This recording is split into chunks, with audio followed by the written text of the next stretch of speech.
Edgar Rice Burroughs' pulp character Tarzan, Lord of the Apes, has been brought to the screen many, many, many times. Obviously, the most familiar one would be Johnny Weissmuller's Tarzan from the many serials from back in the 30s and 40s. But for many audience members, it wasn't until the 80s we were introduced to this character of Tarzan. For some, it might have been that Bo Derek film, the '81 Tarzan the Ape Man, directed by John Derek. But no, I am referring to Hugh Hudson's Greystoke, The Legend of Tarzan, Lord of the Apes, which was my introduction to the Tarzan legend. Yeah, it was released in 1984, and I only, at the time, only knew of Tarzan. I knew who he was, but I never really seen anything with Tarzan in it. So going in as a 13-year-old who was basically gung-ho about action and action set pieces, I mean, after all, this is after Raiders of the Lost Ark. And I would have to say, back in the day, this is 31 years ago, just about, approaching 32 actually. And I remember going to see it, and I liked it, but I wasn't, at the time, I wasn't blown away by it. I would think my young 13-year-old self would give it a 6 out of 10. But as time moved on, as the years progressed and went by, I still found myself always, whenever I could watch Greystoke, I'll sit down and watch it. I mean, for a movie, I thought that was like cool. I mean, it's not something I would just immediately watch again and again, but there was something about the way Hugh Hudson told this legendary tale that just draws me in, that maybe my lack of developed understanding of narrative and drama wasn't developed yet, and I was only keyed in on action sequences, which was probably why at the time that I saw Greystoke as a kid with my dad, I only liked the first half, dealing with the time of the jungle, and wasn't too fond of the second half, dealing with civilization, which I'm guessing by this point you probably realize I am probably going to be dropping some spoilers here and there regarding this film. But so, if you haven't seen Hugh Hudson's Greystoke, The Legend of Tarzan, Lord of the Apes, stop now and do please check it out, and then come back and give this a look, and we can compare and contrast what we think of this legendary tale. So, as a 13-year-old kid, I thought it was cool, but again, I kept going back to it and just like still watching it. I watched it on VHS. And as I got older, I picked it up on Laserdisc and saw the extended cut, which I believe is 2.5 hours, or just over 2.5 hours, versus the theatrical cut, which is about 2:15.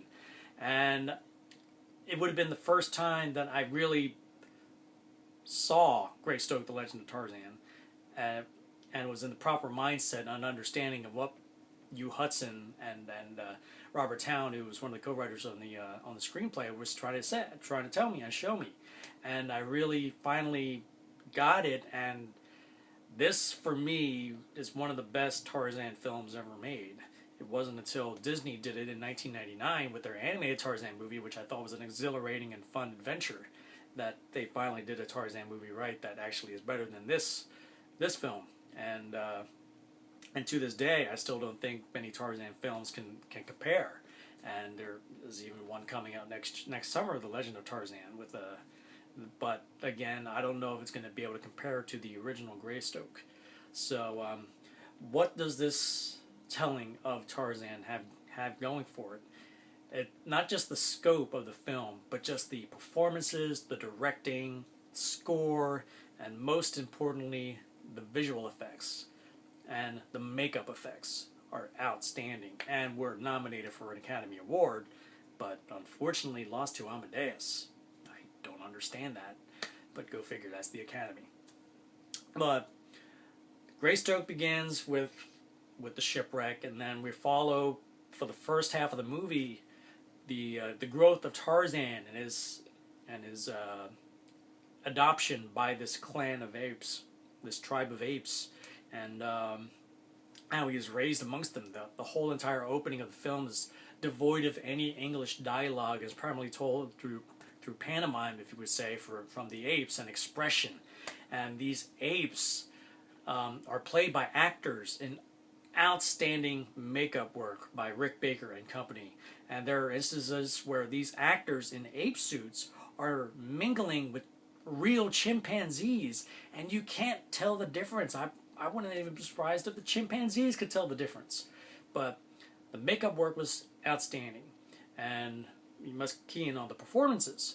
Uh, Tarzan, the older Tarzan, is played by Christopher Lambert, who was pretty much unknown then, and this is well before he became known as the Highlander Connor McLeod, or for some of us as Raiden in Mortal Kombat. I don't know. But he was great as Tarzan, Lord of the Apes. There are several other actors who played Tarzan as he got older, and they all performed very well. Think of Star Trek III: The Search for Spock. We had several young actors playing Spock up until we see Spock. Sorry, spoilers. But so this is kind of like how that is here, and the through line, you can totally see how he's getting older and how he ends up becoming Christopher Lambert.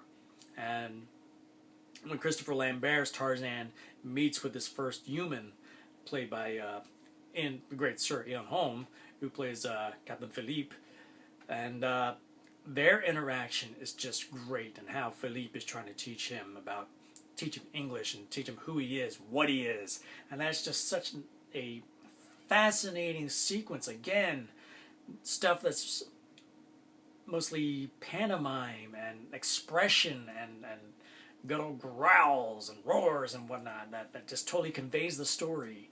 And as the story goes, eventually Philippe is able to bring him back to the civilized world, where he discovers that he is in fact the Earl of Greystoke, and he meets his father, the rest of his family, and the question is, can the civilized world change a man from his savage upbringing to become the Earl of Greystoke in society? And that is the question that's raised. Now, as a kid, that whole part of it was probably the least interesting thing to me.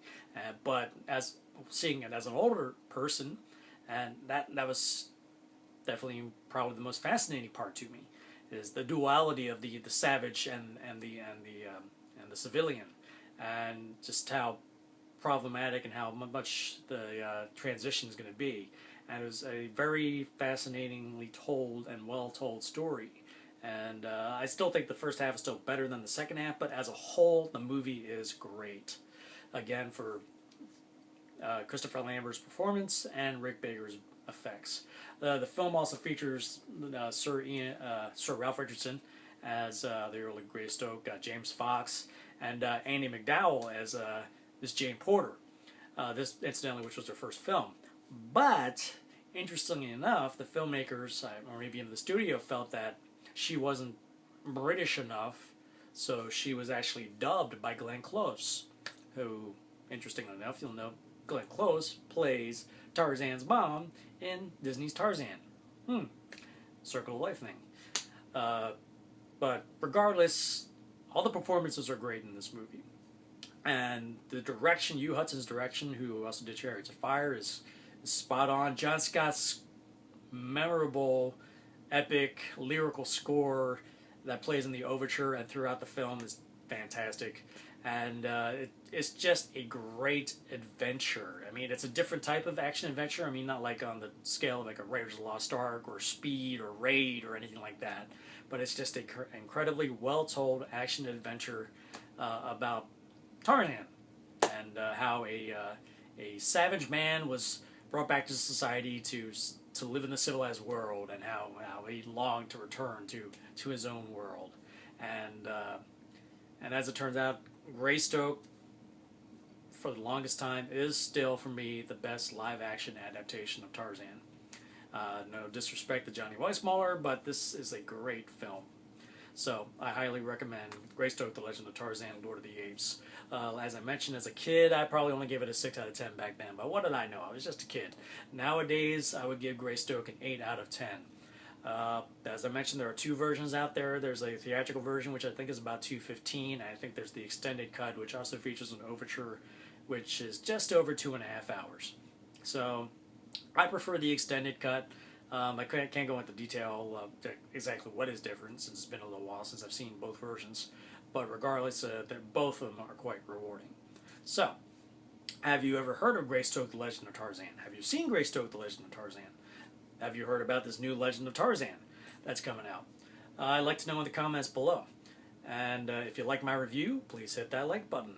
And if you haven't already subscribed to my channel, please do so you can stay on top of my reviews as they come in. So until next time, we'll see you at the movies.